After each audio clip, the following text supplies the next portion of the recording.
Building keyword searches. There are two ways to build keyword searches in Web of Science: Fielded Search and the Query Builder. Both of these methods have some elements in common. When we open Web of Science, we'll land on the Advanced Search page under Documents. From here, we can select which Web of Science database we would like to search within.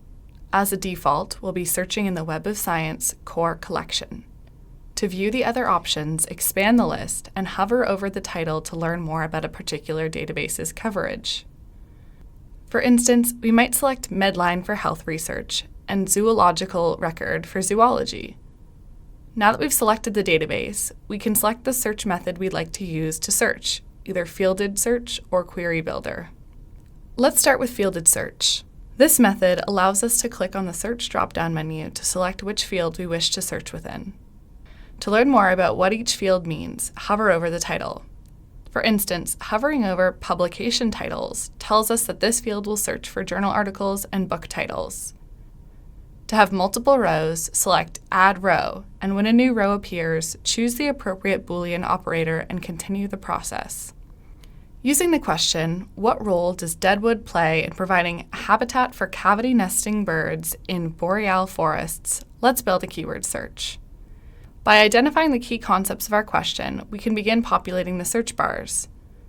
When identifying keywords, we should consider what words or concepts in the research question, if removed, would fundamentally change the meaning of the question. For our question, the key concepts are deadwood, habitat, cavity nesting birds, and boreal forests.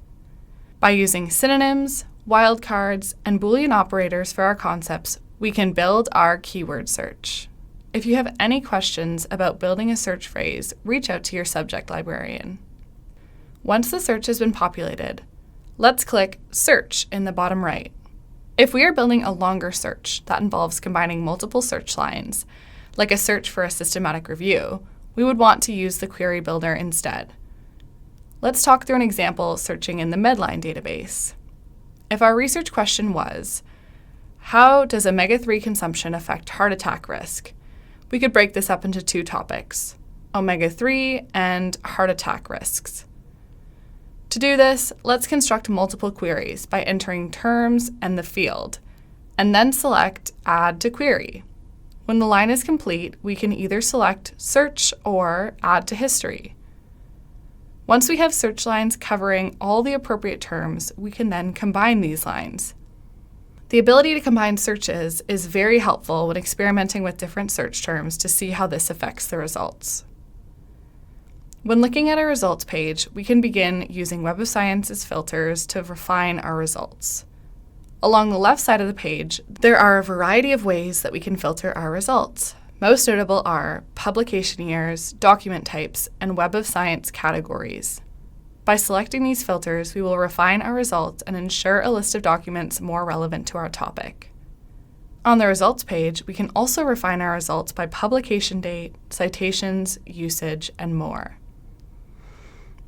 Once we have located a document that we would like to explore further, we can click on the title to access the record page, read the abstract, and access the full text.